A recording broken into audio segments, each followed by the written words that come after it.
let's move on to the new releases, Wombat, because there's some big ones. Some or like a big one? Should we start with Sea of Thieves? Yes. Yes, we should. It's important, really I it. think. It's really important. it. Okay. You know what? It's so important that I'm unzipping my sweatshirt. Okay, your sweatshirt. I didn't know where you were going with that. know what? It's so important that I'm whipping it out. I got to be honest with you, Wombat. I've gained a little weight over the last couple months because it's the winter time and I'm not doing a lot of walking. These pants they're a little tight, and I gotta unbuckle the belt, and I got everything out now. Excellent. I'm glad you're comfortable. Yeah, I'm pretty comfortable. So, Sea of Thieves. Yeah, I played that. I played the beta twice. The beta, and now because it's an British game, so it's a beta. I played the beta twice, and I played some of the final game last night. Okay. And it took a long time for me to get into a game last night. They have been having some server problems somehow, even though they did have several beta tests, open and closed beta tests, and specific stress tests. It didn't seem to. They didn't seem to evaluate it all properly. They said they were. I don't know how you could be unprepared. I don't know. They just don't. I guess you really can't stress test something. You know what it is? I feel like a Microsoft first-party game should be able to handle the stress better. Maybe I just don't quite get it, but I feel like since it's Microsoft making a Microsoft game, I know it's Rare, but Rare is technically part of Microsoft, that they would have a better handle on their like the servers should be the best because they're first-party servers. Does that make sense? No, of course, and this game is sort of important on a couple levels. Firstly, that it's a first party Microsoft game, and there's just not that many of them anymore. And now every first party Microsoft game is sort of a featured game on Xbox Game Pass, and that's another incentive for people to sign up for that subscription service. So they're important. And if you're going to do that and have the premier title for this be something that can only be played online. Yes. You best have your servers together. Microsoft, company that makes servers. Is that what they do? I mean, don't they make servers? I'm not making that up. I don't know if they make. I don't know. I don't know if they make. So I guess they're involved in server technology. They're not making servers. Exactly.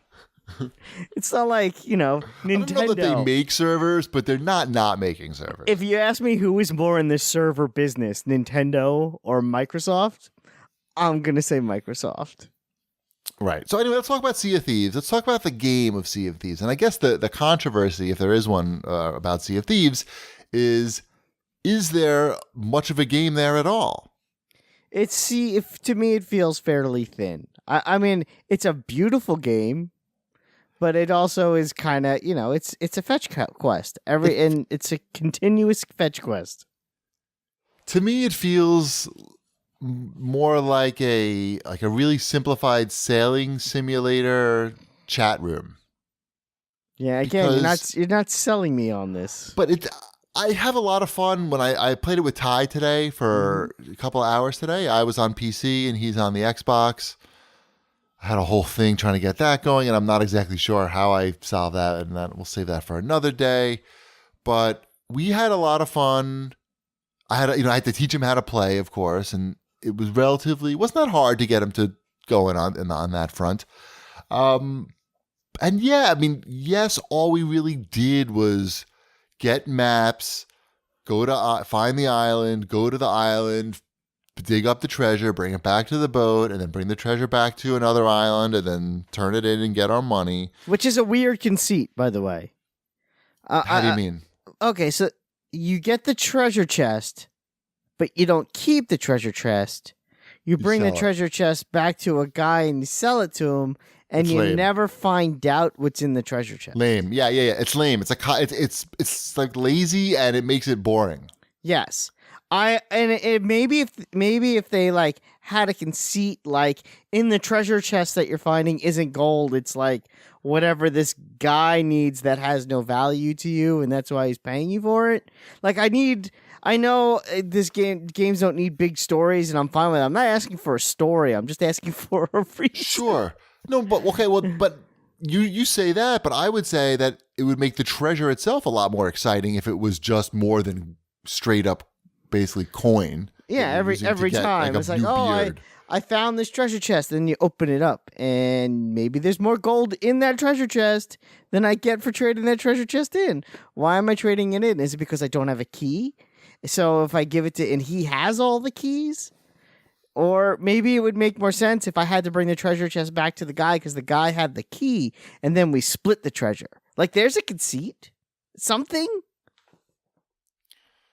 I mean, look, and we had plenty of fun. But then show the chest opening so I could see what's inside and be like, ooh. Do you think, what about if inside the chest they gave you, like character items? That would be cool too. The things that you would normally buy with gold. Although the fact that everything seems to be cosmetic and the game is a first person only, kind of makes the cosmetic stuff less interesting. It would have to be on your boat. Some of the stuff is, you can get for your boat. That is true. You can't get cosmetic stuff for your boat. But not that much, I don't think, compared to the other stuff. Yeah, but I feel like the game would be better suited in third person. Right. But let's talk about the game. Anyway. I mean, here's my issue. Yes, the game seems very thin. It's really not much more than fetch quests. There doesn't seem to be much more to the progression than just getting more difficult fetch quests that get you slightly, gets you more gold when you trade them in. But there's no real character progression. Right. You're not getting like a better sailor, or I don't think your boat gets any faster. You don't get it. It's not like you have an AI crew. And by doing more stuff, you get a smarter AI crew. Again, you're just earning the ability to earn more gold. This is a more complex game that we're building. So, but please go on. Right. I mean, so I'll tell you, like, I'm having fun doing the fetch quests that only get me gold for now. I mean, because either I'm playing with my friends, I'm playing with my son. I don't know. I don't know who else I would play. I don't think I would go and play this by myself or random people. I think that I had to play it by myself last night. It was the only way I could get in. Right. It's not that much fun. It was fine. It was boring. It was okay. It gets a little slow. I was playing. Who was I playing with? I was playing with Ben Gilbert, I think. And we ran into, we were chasing this enemy ship. And they ran into the Kraken. And he's getting all tangled up with the Kraken. And we're trying to shoot the enemy pirate ship and the Kraken at the same time. It's like crazy, even though it doesn't really mean anything. Like, the boats are disposable in the game. Mm-hmm. Like, this doesn't really matter if your boat sinks in the game or you sink an enemy boat, unless either of you are transporting chests. Because then you lose them. Or another pirate can come grab them from you. Yeah. I'm assuming. And then you just go back to another port and get a new quest to replace the one that you lost. So the only the tension to me in the game, and that's sort of what makes any game interesting, is sort of the tension in it, and is that when you do succeed and dig up a chest, you need to return that to an outpost somewhere to get paid. So you basically don't want to run into any other pirates on your way back to trade in chests to an outpost. That seems to be the only conflict in the game, really. Otherwise, the conflict is meaningless because your ship just respawns, and if you have nothing, there's nothing of value that can be on it besides chests, I guess. So that's really where we would get a few chests. All right, let's go to an outpost and hope nobody catches us so we can sneak in. But outside of that, there's really nothing. Mm-hmm. You know what I'm saying? Yes. There's no urgency. There's no, even when you play around a random round of Call of Duty online against somebody, you're trying to not die a lot. It matters to how you place in the match. This doesn't matter as long as you're not losing your chests. So yeah, the game's kind of thin, I think is what I'm saying, Wombat.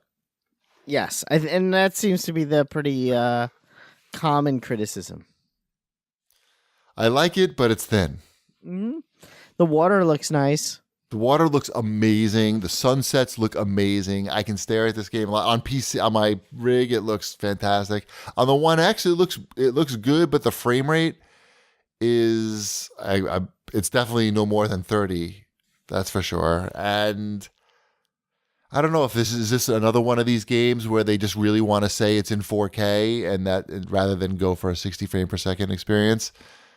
I think we would all benefit if the game was somewhere between 1080p and 4K and they went for 60 frames. Anyway, anything else to say about Sea of Thieves? Some questions about it. Let's see. Let me get to it here. At GamingDad1643 asks, would Sea of Thieves be fun if I was paying solo? I have no friends. No. Yeah, probably not. No. Sorry, dude. At Crossley Color says, I am hearing this game is really bad, no content, and they did not even make a full Kraken. It's just like the tentacles that come out of the water. Oh, that's kind of lame. I know. I have a feeling this game was set up as a marketing scheme for Xbox Game Pass. What did my Alexa? Sorry, my Alexa went nuts. Oh, yeah, I turned mine off now. I need to do that. Anyway, yes. I don't think it's not a marketing scheme for Game Pass, but I don't know. It's not. But there's probably better stuff on there that you don't have already anyway, so it's not like you're really losing. What if they didn't sell this game for $60? What if the only way you could get this game was if you subscribe to Game Pass? That would probably be okay because people. After all, it's only an online game anyway, so it's not like we're limiting people. And I bet you don't have Super Lucky's Tale, and that's on there. And Recore, that's on there. It seems like it would get a lot of people to sign up for Game Pass, and I feel like people would also be less demanding, or the expectations would be lower, because this is like sort of a new type of thing. It's not. It's actually not a new type of thing. It's a reversion back to the days of CompuServe and what are some of like the really old school ones where they, you'd pay the monthly fee and it comes with the online games. Yep. The early days of America Online. Yeah. I remember CompuServe doing that. Mm-hmm. And you still have to pay when you went over. You had to pay per minute. And then your dad would yell at you. And then you never played again. Any other new releases? I don't think so. Nothing here that seems to be worth talking about. Burnout Paradise. I think we talked about that. We didn't play it, and the prices dropped already. I played it. Weird. I played it on the demo. Oh yeah. You talked about it last week. Yes, I talked about it last week though. Okay.